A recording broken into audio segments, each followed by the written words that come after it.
අද දවසේ මමත් කැමති දෙවියන් වහන්සේගේ වචනේ අද උන්වහන්සේ මේ තෝරා කොටස් මේ අද දවසේ නියමිත වචනේ කොටස් කියවදී මගේ සිතට දාපු කාරණාවක් හිටියෙන් ඔබට කියන්න. දැන් අද දවසේට නියමිත ගීතාවලියේ කොටස ගීතාවලිය 11.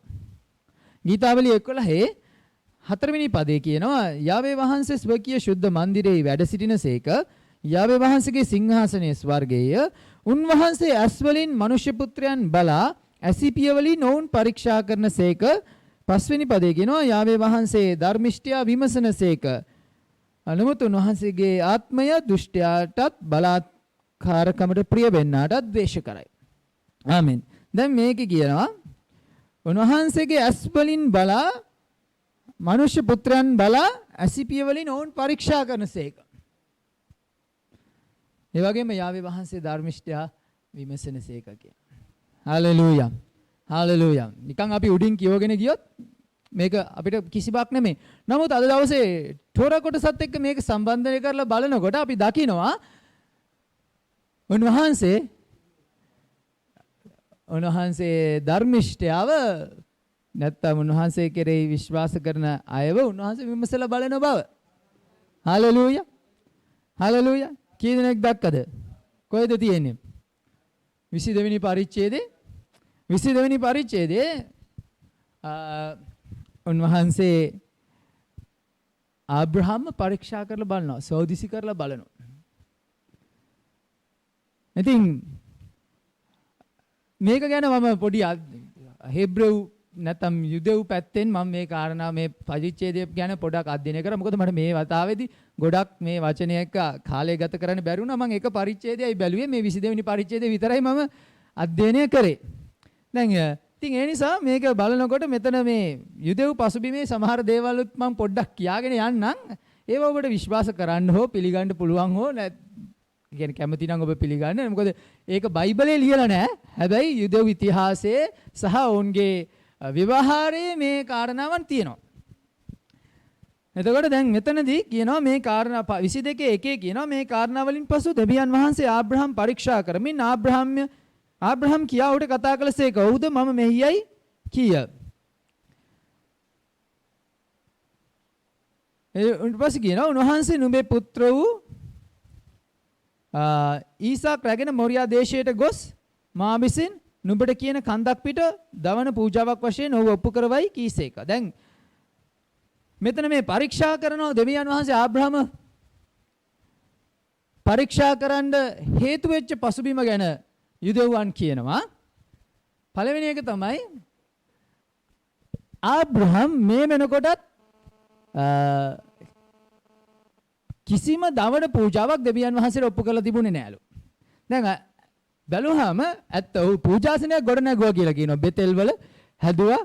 ඊට පස්සේ පූජාසන හැදුවට ඊට පස්සේ ආයෙ ආපුවාම ඒක මෙයා කරා. ඔව් එතන යාවේ වහන්සේගේ නම කියා යාඥා කරා කියලා කියනවා. හැබැයි කොහෙවත් පූජාවක් ඔප්පු කරා කියලා කියන්නේ නැහැ. එකම තැනක උන්වහන්සේ කිවිසුම කරද්දී උන්වහන්සේ කියනවා ආබ්‍රහම්ට මොනවාද බැටළුණ ඇම්බියෙක් මේ ටිකක් කියලා ගෙනල්ලා කරන්න කියලා. හැබැයි එයා ඒක ගෙනල්ලා පූජාසනේ උඩ තියලා දෙවියන් වහන්සේව නිදා ගන්න සලස්වනවා. ඒක දෙවියන් වහන්සේ තමයි මේ පූජාව කරන්නේ ගිවිසුම පිණිස. ඉතින් දැන් මෙතන ඕන් කියනවා ආබ්‍රහම් පූජාවක් ඔප්පු කරපු නිසා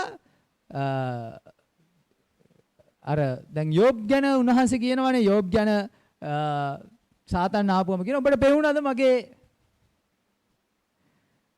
පුත්‍රයා යෝබ් එයා හොඳට ධර්මිෂ්ඨව ඉන්නවා කියලා දෙවියන් වහන්සේ කියනකොට එතකොට එයා වර්ධ උන්වහන්සේට කියනවා එයාට ඉතින් ඔක්කොම ඔබ වහන්සේ දෙනකොට එයා එහෙම නොකර ඉඳීද? ඔයා ඔක්කොම ගත්තොත් එයා හරි. ඉතින් දැන් මෙතන කියනවා ඔබ වහන්සේ මේ ඔක්කොම දීලත් බලන්නකෝ ආබ්‍රහම් තාම කිසිම දෙයක් ඔප්පු කරේ නැහැ කියලා වරද දෙබීමක් ගේනවලු ස්වර්ගීය විනිශ්චාසන ඉස්සරහා. ඒ වෙලාවේදී දෙවියන් වහන්සේ කියනවලු ඔබ දන්නවද එයාගේ පුතාව වුණත් දෙන්න පුළුවන් මං ඊළඟට අනිත් පැත්තෙන් ඊසාක්ව පරීක්ෂා කරනු ලැබුවලු. දැන් මෙතනදී අපි දන්නවා මට ඒ පද ටික මතක නැහැ මම එව්ව ලියාගත්ත තැනකුත් නැහැ. මෙතන මේ ආබ්‍රහම් මේ ඊසාක්ව පූජා කරනකොට ඊසාක්ගේ වයස අවුරුදු 37ක් කියලා එක දවසක් පාස්ටර් මැක්ස්වෙල් පෙන්නුවා. මේ පද වලින් පෙන්නුවා මට මතකයි. හැබැයි ඒක මට දැන් හොයාගන්න බෑ. මම හැබැයි ඔබට පහුගිය දේශනා ඇහුවොත් ඔබට හම්බ වෙන්න යනවා මේක. ඉතින් කොහොම හරි දැන් මෙතන මේ ඊසාක්ගේ කවුද ඊශ්මායිල් අතර තරඟයක් තිබ්බනේ. දැන් ඔවුන් දෙදෙනා අතර තරඟයක් තිබුණලු. ඊශ්මායිල් කියනවලු ඔයා මොනවද කරේ? ඔයාව චර්මච්ඡේදනය කරේ දවස් 8ේදී. ඔයාට තීරණය කරන්න බෑ. ඔය කියන්නේ ඔයා කැමති වුණාද අකමැති වුණාද ඔයාට දැනෙන්නේත් නැහැ. හැබැයි මම එහෙම නෙමෙයි මාව චර්මච්ඡේදනය කරේ අවුරුදු 13ේදී. හරිද? මගේ මාංශයෙන් කොටසක් කපලා අයින් කරන්න මං ඉඩ දුන්නා අවුරුදු 13ේදී. ඕනනම් මට ඒකට විරුද්ධ වෙන්න තිබුණා. හැබැයි මං එහෙම කරේ නැහැ. ඉතින් ඒ නිසා මම තමයි වැඩිපුරම ආශිර්වාද ලද්දා. දෙවියන් වහන්සේ මට තමයි වැඩිපුරම ආදරය කරන්නේ. මට තමයි මම වැඩිමලා මට තමයි කියලා ඔහු කියන්න ගත්තලු. ඉතින් ඒ වෙලාවේ ඊසාක් කියනවලු ඔබ දන්නවද මං උන්වහන්සේ උදෙසා මගේ ශරීරයේ කොටසක් උනත් දෙන්න පුළුවන් කියලා. ඔහු කිව්වලු. ඉතින් දෙවියන් වහන්සේ මේ දෙන්නවම දැන් එයාගේ වචන දැන් අපි අහලා තිනවා පාස්ටර් නිහාල් අපිට ගොඩක් කාලවල වලදී මම ඔහුව දැනගත්තේ 2000 අවුරුද්දේ 99 1990 2000ට කලින් 2000ට කලින් නෑ 98 1998. ඉතින් ඒ කාලේ ඉඳන්ම ඔව් අපිට උගන්වලා දෙනවා වචනය උදෙසා පරීක්ෂා එනවා කියලා. දැන් මේ කියපු දේවල් නිසා තමයි මේ පරීක්ෂාව මේ සෝදිසි කිරීම ආවේ කියලා කියනවා. හැබැයි කොහොම වෙතත් අපි දකිනවා අද දවසේ ගීතාවලිය කොටසේ උන්වහන්සේ ධර්මිෂ්ඨව සෝදිසි කරනවා කියනවා. ඉතින් මේක තමයිලු මේ පරීක්ෂා කිරීම සෝදිසි කිරීමට පාදක වෙච්ච හේතුව. ඊළඟට දෙවෙනි පදේ කියනවා ඊට පස්සේ උන්වහන්සේ නුඹේ පුත්‍ර වූ නුඹ ප්‍රේම කරන නුඹේ එකම පුත්‍ර වූ ඊසාක් වරගෙන මොරියා දේශයට ගිහිල්ලා මා විසින් නුඹට කියන කන්දක් පිට දවන පූජාවක් කොට ඔප්පු කරන්න කියලා කියනවා. දැන් කොහෙටද යන්න කියන්නේ? මොරියා දේශයට. මොරියා දේශයේ කන්දක්. දැන් හරියටම ආබ්‍රහම් පිටත් වෙනකොට යන්න ඕනේ තැන දන්නෙත් නෑ. මොරියා කියන වචනේ තේරුම මොකක්ද? යා කියන මොරියා වේ වහන්සේ දක්නාසේක. උන්වහන්සේ දක්නාසේක. උන්වහන්සේ දකින්න තැන. දැන් මේ තැන විශේෂයි. මේ තැන ඊටාම විශේෂයි. මොකද්ද විශේෂත්වය? දෙවෙනි ලේකම් 3 දෙවෙනි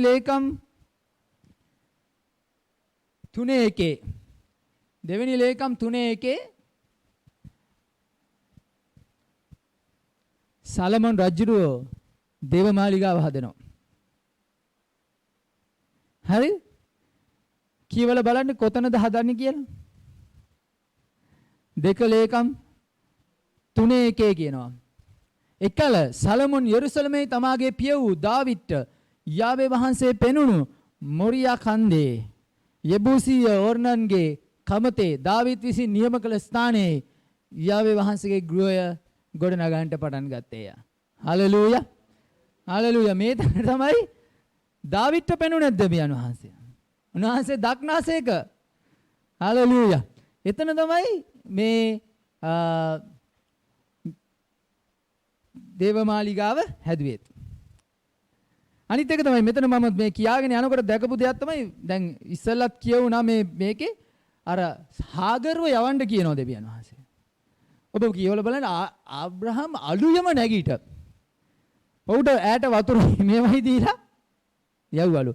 දැන් මෙතන දෙවියන් වහන්සේ කියනවා ඔබ මොරියා දේශයට ගිහිලා මේ දේ කරන්න ඕන කියලා. ආබ්‍රහම් පරක්කු වුණේ නැහැ. මොනවාද කියන්නේ? තුන්වෙනි පදේ කියනවා ආබ්‍රහම් අලුයම නැගිට තමාගේ කොටලුව අසෝදලම් කොට තමා කැටුව තමාගේ තරුණයන් දෙදෙනෙක් එක්ක දවන පූජාවට දරත් පලාගෙන නැගිට උන්වහන්සේ කියපු ස්ථානයට ගියාලු. දැන් ඒ කියන්නේ උන්වහන්සේ කිව්ව දේශයට ගියා දැන් දන්නේ නැහැ තාම කොහෙද මං පූජාව ඔප්පු කරන්න තියෙන්නේ කියලා. ඊළඟට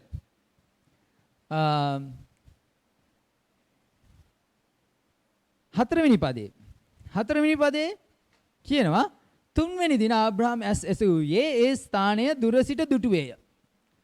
දවස් 3ක් ගියාට පස්සේ ඔව් දකින්නවලු කන්දක්. දැන් මෙන්න මේකත් පසුබිමේ කතාවක්. හරි. ඔව් කන්දක් දකින්නවා. කන්ද දැක්කහම ඔව් ඊසාක්ට පෙන්නලා අහනවලු ඊසාක් අර කන්ද පේනවද විශේෂත්වයක්.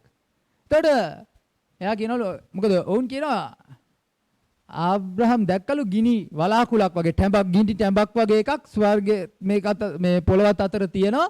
එතන වලාකුළු වල දීප්තිමත් භාවයක් තිබුණා දැක්කලු. ඉතින් ඊසාකින් අහුවම කිව්වලු ඔව් එතන ගිනි ටැඹක් තියෙනවා මට පේනවා කියලා. ඊට පස්සේ යුදෙව් අය කියනවා මෙතන මේ තරුණයන් දෙන්නෙක් ගියා කිව්වම එක්කෙනෙක් සේවකයා එලියේසර් නේද යාගේ එලියාස හරි ඔව් එයා අනිත් එක්කෙනා තමයි ඉස්මායිල් මේ දෙන්නලු ගියේ. ඉතින් ඒ දෙන්නටත් පෙන්නලා ඇහුවලු අර අතන ඕගලන්ට මොකද නෑ ඒවා නිකන් කඳු ටිකක් විතරයි කියලා ඒගොල්ලෝ කිව්වලු. ඉතින් එතකොට දැනගත්තලු ආබ්‍රහම් රයිට්. ඒ කියන්නේ දෙවියන් වහන්සේ මටයි ඊසාක්ටයි එන්න කියන්නේ එතනට තමයි කියලා දැක්කලු. මොකද අනිත් අයට ඒක පෙනිලා නෑ. ඒක දැක්කේ ආබ්‍රහම් සහ ඊසාක් විතරලු. ඉතින් දැන් අපි මතක තියාගන්න ඕනේ එළියට එනකොට යන්න පැත්තක් දැනගෙන හිටියට හරියට කොහොම ස්ථානය දැනගෙන හිටියේ නැහැ. එතනට ගියාම තමයි උන්වහන්සේ පෙන්වන්නේ. ඉතින් අපේ ජීවිතෙත් උන්වහන්සේගේ දේවල් වලට කීකරු වෙනකොට අපිට ඔක්කොම එකපාරට පේන්න යන්නේ නැහැ. උන්වහන්සේ කියන දෙයට අපි කීකරු වෙලා යද්දී උන්වහන්සේ ස්ථාන විවෘත කරන්න යනවා. දැන් උන්වහන්සේගේ ස්ථානය පෙන්වන්නට යනවා. ආමෙන්. මොකද මේ කාලේ අපිත් ස්ථානයක් හොයමින් ඉන්නවා. උන්වහන්සේගේ අභිමුඛය. හලෙලූයා.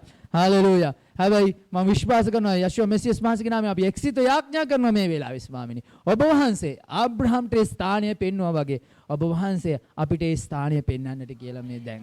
හාලෙලූයා. ඊළඟට මොකද්ද කියන්නේ? ආබ්‍රහම් තමාගේ තරුණයන්ට කතා කොට කොටලුවා සමග නුඹලා මෙහි සිටපල්ලා. මෙතන හේබ්‍රේව 11:8ත් පොඩ්ඩක් අපි කියවලා යමු. හේබ්‍රේව 11:8. හේබ්‍රේව 11:8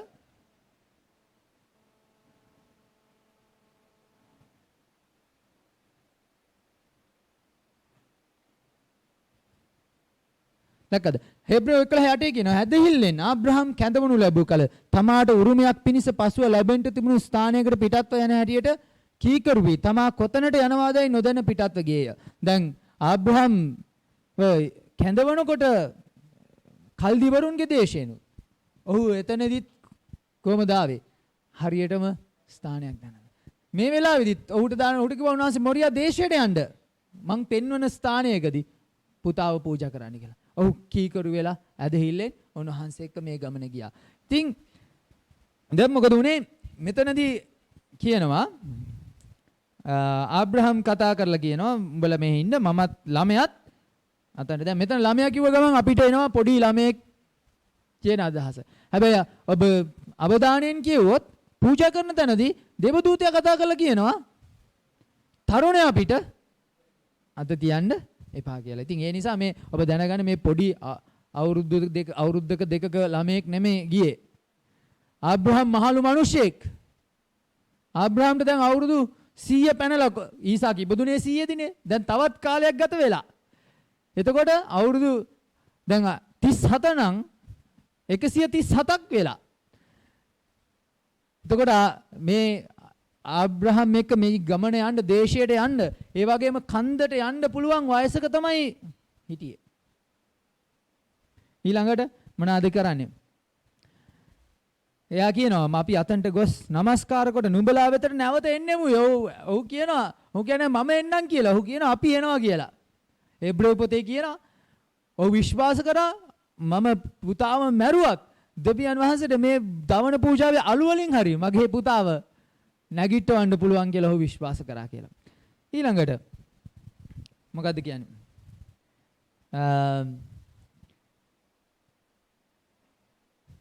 මොනවද කියන්නේ? 6 වෙනි පදේ කියනවා. එවිට ආබ්‍රහම් දවන පූජාවට ගෙන දර රැගෙන තමාගේ පුත්‍ර වූ ඊසාක් පිට තබා තමාගේ අතින් ගිනිද පීයද ගත්තේය.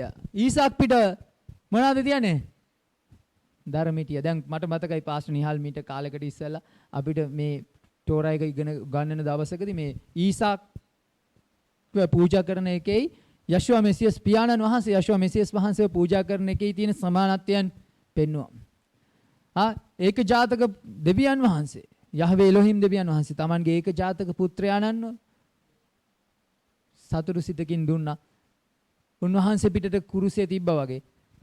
ඒකේ සංකේතයක් ඇටියට ඊසාක් පිටට මොකද තියන්නේ? ධර්මිටිය තියෙනවා. ධර්මිටිය තියලා යවනවා. යොහන් 19:17 කියනවා උන්වහන්සේ පිට කුරුසිය තිබ්බා කියලා. හරිද? ඊළඟට මොනවද කියන්නේ? 7 වෙනි පදේ කියනවා ඊසාක් තමාගේ පිය වූ ආබ්‍රහම්ට කතා කොට මගේ පියාණෙනි. දැන් මෙතන මේ යන එක ගැනත් ගොඩක් කතන්දර තියෙනවා. යන එක වළක්වන්න සාතන් ගොඩක් උත්සාහ කරාලු. හරිද? සාතන් ඉස්සල්ලාම වයසක මිනිසෙක් වගේ පෙනී හිටලා ආබ්‍රහම්ට කිව්වලු මේ යුදෙව් පසුබිමේ තියෙන. හරිද? මේක විශ්වාස කරන්න ඕනව කරන්න පුළුවන්. හැබැයි ඔවුන් කියනවා යන අතරේ සාතන් මහලු මිනිසෙක් ප්‍රසන්න මහලු මිනිසෙක් වගේ ඇවිල්ලා ආබ්‍රහම් උඹ කරන්න යන්නේ මොකක්ද මේ දෙවියන් වහන්සේ උඹට මේ මහලු වයසේදී දුන්න පුතා එකම දෙවියන් වහන්සේ උඹට මේ දීපු උඹ මේ වැඩිපුරම ආදරය කරන පුතාව මරන්න කියලා කියන්නේ නෑ. ඒ පුතාව පූජා කරන්න කියලා මේක නම් දෙවියන් වහන්සේගෙන් වෙන්න බෑ කියලා කිව්වලු. ආබ්‍රහම් ඒක ප්‍රතික්ෂේප කරාලු. ඊට පස්සේ තරුණෙක් වගේ ආවලු ඊසාක් වෙදට. ඊසාක්ට ඇවිල්ලා කිව්වලු ඊසාක් උඹ දන්නවද උඹේ තාත්තට දැන් වයසට ගිහිල්ලා මොලේ හොඳ නෑ. බැටළුවෙක් නැතුව යන්නේ උඹව මරන්න තමයි දැන් ඔය ගෙනියන්නේ. ඒ හින්දා උඹ ඔකට අවුෙන්න එපා උඹ ඔකට යන්න එපා කියලා මේ වගේ බාධා කිරීම කරාලු. හැබැයි කොහොම හරි මේගොල්ලෝ ආවලු දැන් කන්දට නගිනකොට ඊසාක් කතා කරලා අහනවා ඊසාක් තමාගේ පියව ආබ්‍රහම් කතා මාගේ පියාණෙනි කීය. ඔව්ද මාගේ පුත්‍රේ මම මෙයයි කීය. ඔහු බැලුව මැනවි ගින්දරක් දරත් තිබේ. එහෙත් දවන පූජාවට බැටළු පැටවා කොයිදයි කීවේය. එංගානෝ කොයිද කියලා. එතකොට ආබ්‍රහම් කියනවා මාගේ පුත්‍ර දෙවියන් වහන්සේම දවන පූජාවක් පිණිස බැටළුවා සපයා ගන්නවා ඇතයි කීවේය. දැන් මෙතන ඔවුන් කියනවා ආබ්‍රහම් කිව්වා නුඹව තමයි පූජා කරන්න යන්නේ කියලා ඊසාක්ට කිව්වා කියලා කියනවා. හැබැයි ඊසාක් ඒකට යටත් වෙලා උඩට ගියාලු. ඊට පස්සේ කියනවා මෙසේ ඔව්හු දෙදෙනා එක්ව ගොස් දෙවියන් වහන්සේ ඔහුට කී ස්ථානයට පැමිණුණෝය. එවිට ආබ්‍රහම් මේ පූජාසනය ගොඩනගා දර පිළිවෙලට තබා තමාගේ පුත්‍ර වූ ඊසාක් බැඳ පූජාසනය ඉදිරි පිට පූජාසනය උඩ දර පිට තැබුවේ. දැන් එතනදී කියනවා ඊසාක් කිව්වා තාත්තට තාත්තේ මම දැන් 37ක් නේ යාට ඕනනම් දුවන්න පුළුවන්. හැබැයි එයා කිව්වා තාත්තේ මාව ගැට ගහගෙන මම පැනලා දුවන්නේ නැති වෙන්න මාව ගැට ගහලම තියන්න කියලා ඊසාක් විසින් කිව්වා කියලා ඕන් කියනවා. කොහොම හරි මෙතන කියනවා ඊසාක්ව කොහමද දැම්මේ? ගීතාවලිය 118:27 කියනවා පූජාව රැහැණින් බඳින් කියලා දේව මාලි පූජාසනේ අංවල බඳින්න කියලා කියනවා. ඒ වගේම එදා පාස්ටර් නිහාල් පෙන්වුවා යේෂුවා මෙසියස් වහන්සේව බැඳලා පිලාත් ගාවට ගෙනියනවා. හරිද? ඉතින් මේ තමයි ඡායාව. කොහොම හරි 10 වෙනි පදේ තවද ආබ්‍රහම් තමාගේ අත දිගු කොට තමාගේ පුත්‍රයා මරණ පිණිස පිහිය ගත්තේය. මොනවද කරන්නේ? ආබ්‍රහම් තමන්ගේ පුතාව මරන්න පිහිය ගන්නවා. එවිට උන්වහන්සේ ඒක නවත්තනවා. මොකද මේ වෙනකොට ඔහුගේ සිත තුළ පූජාව සම්පූර්ණ කරලා ඉවරයි. හොඳ පදයක් හම්බුණා මට මේක මේ අධ්‍යයනය කරගෙන යනකොට දෙවෙනි කොරින්ති 8:12. දෙවෙනි කොරින්ති 8:12 කියනවා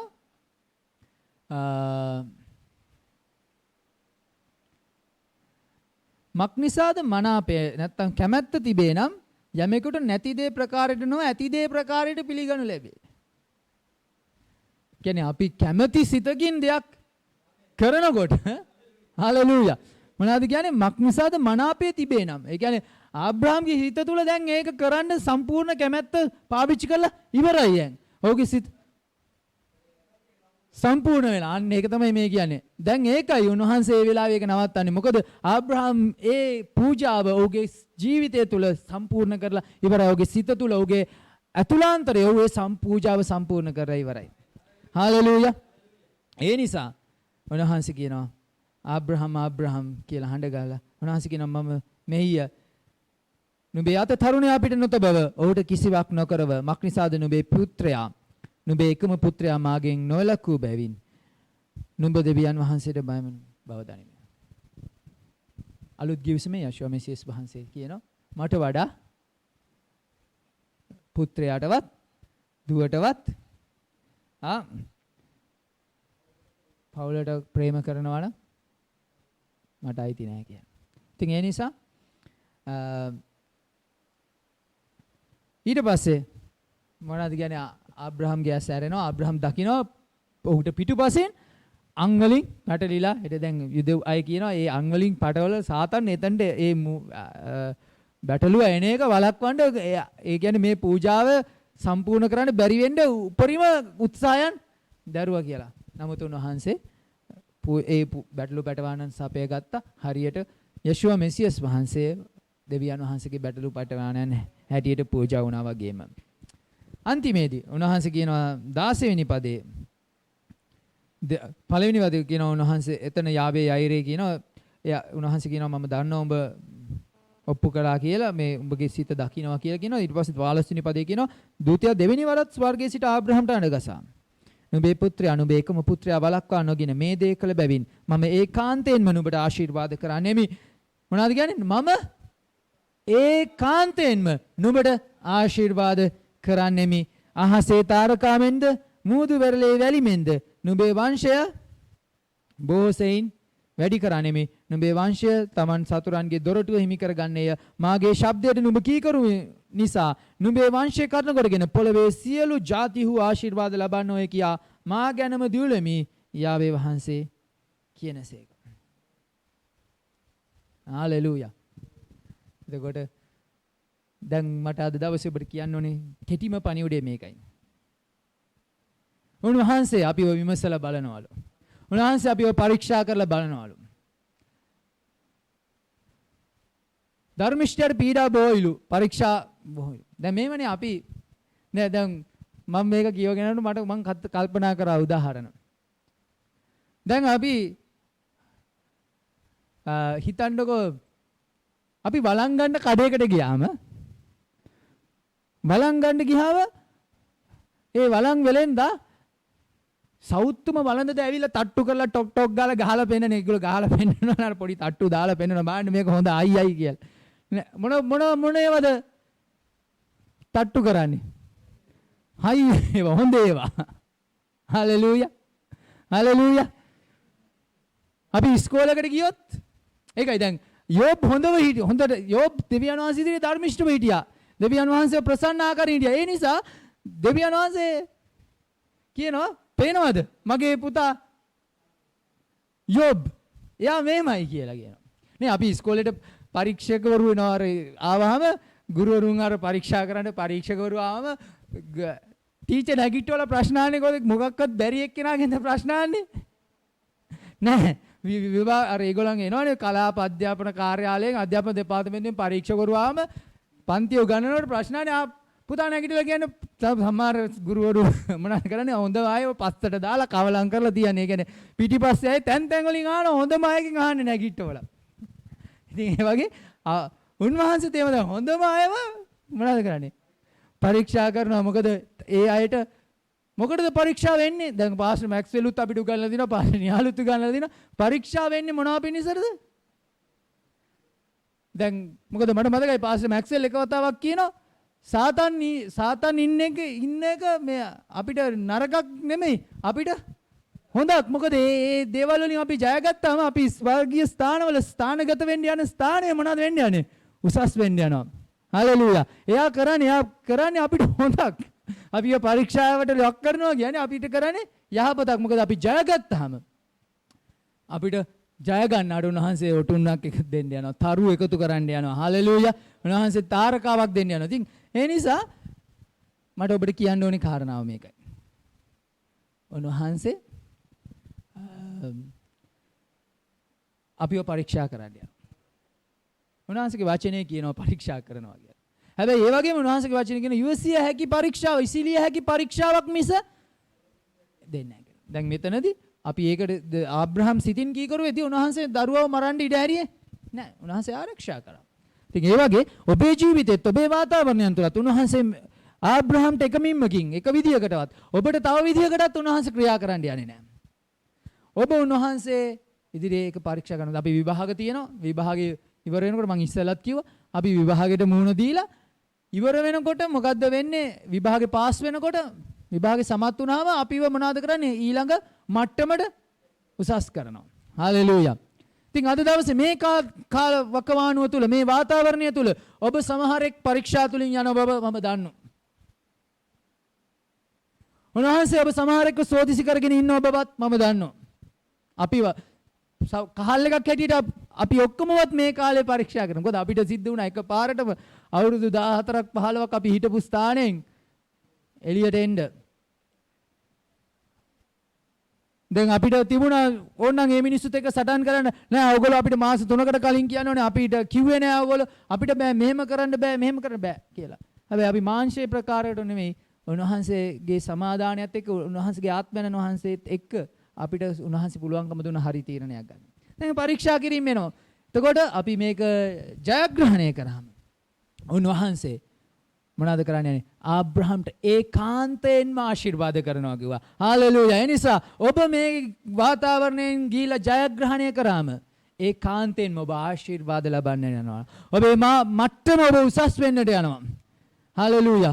දෙවියන් වහන්සේ ඔබ එක එක්කෙනාගේ ජීවිතවල බලවන්ත කාරණාවන් කරන්නට යනවා. උන්වහන්සේ ඒක ඒකාන්තයෙන්ම කරන්නට යනවාමයි. හalleluya. අද දවසේ උන්වහන්සේ කතා කරපු පණිවිඩය ඒකයි ඔබට කියන්න කියලා. දැන් අන්තිමට මෙතන කියනවා ආබ්‍රහම් ඊට පස්සේ ගිහිලා අර බෙර්ෂෙබාවට ගිහිල්ලා හිටියලු. මේකේ ඊළඟ සබත් දවසේ කොටසේදී දැන් මේකේ මං කියවනේ සාතන් මොනවාද මේක නවත්තන්න උත්සාහ කරා බැරි වුණා. ඊට පස්සේ කියනවා දැන් ඊළඟ පරිච්ඡේදේ පටන් ගන්නෙ සාරා මැරෙනවා. ඊට පස්සේ ඔවුන් කියනවා සාරාට ගිහිලා සාතන් වයසක මිනිහෙක් වගේ ගිහිලා ගවලු අන්න ඔබේ මාළු වයසේ පුතාව ආබ්‍රහම් ගිහිලා පූජා කරා කියලා. ඒකෙදි එයා ගොඩක් දුක් වුණාලු. එයා වැළපුණාලු. එයා ඊට පස්සේ හොයන්න යනවා පුතාවයි ආබ්‍රහම්යි හොයාගෙන ඉස්සරහට ඇවිදගෙන යනවා. ඉස්සරහ උන්ගේ පෙරමගට යනවා. ගිහිලා එතකොට හැබැයි ආබ්‍රහම්ටත් වගේම මාංශයෙන් දුකක් තිබුණාට දෙවියන් වහන්සේට කීකරු වීම ගැන සාරා තුලත් සතුටු සිතක් තිබුණා කියලා යුදෙව් රබයිවරු කියනවා. ඊට පස්සේ ඒක හරි ගියෙත් නැහැ. ඊට පස්සේ සාරා ඒ වෙලාවේ මැරුණෙත් නැහැ. හැබැයි ඊට පස්සේ ඇවිල්ලා ආයි කිව්වලු මේ ඔබ දන්නවද මේ ආබ්‍රහම් පූජා කරේ නැහැ ඊසාක්ව ඒක දෙන්නම එනවා කියලා. ඒ වෙලාවේ ආපු ප්‍රීතිය නිසා සාරා මැරුණලු. ඒක තමයි ඔවුන්ගේ පසුබිමෙන් ඔවුන් කියන කතාව. කොහොම හරි සාතන් උත්සාහ කරා මේක විනාශ කරන්න මේ කීකරුකම විනාශ කරන්න. මොකද උන්වහන්සේගේ වචනේ කියනවා මොනවද කියන්නේ පූජාවට වඩා උන්වහන්සේ මොකේද ප්‍රසන්නයි කියන්නේ කීකරුකමට. ඉතින් ආබ්‍රහම්ගේ කීකරුකම බලලා උන්වහන්සේ ආබ්‍රහම් කෙරෙහි ප්‍රසන්න වෙලා ඔහු කරපු පූජාව පුතාව මැරුවේ නැතත් ඔහු කරපු පූජාව සම්පූර්ණ පූජාවක් හැටියට උන්වහන්සේ පිළිගත්තා. ඒ නිසා ඔබ ස්වාමින් වහන්සේට කැමැති සිතකින් ඔබ කීකරු වෙද්දී උන්වහන්සේ කියන දෙයට ඔබ කීකරු වෙද්දී සතුටු සිතකින් යාවේ වහන්සේ ඔබ සියලු දෙනාටම ආශිර්වාද කරන්න යනවාමයි. යාවේ වහන්සේ මේ කාලවල තුල මේ අමාරු කාලවල තුල උන්වහන්සේගේ ආශිර්වාදය ඔබ සියල්ලන් කෙරෙහි වගුරුවනසේක්වා. ආමෙන්.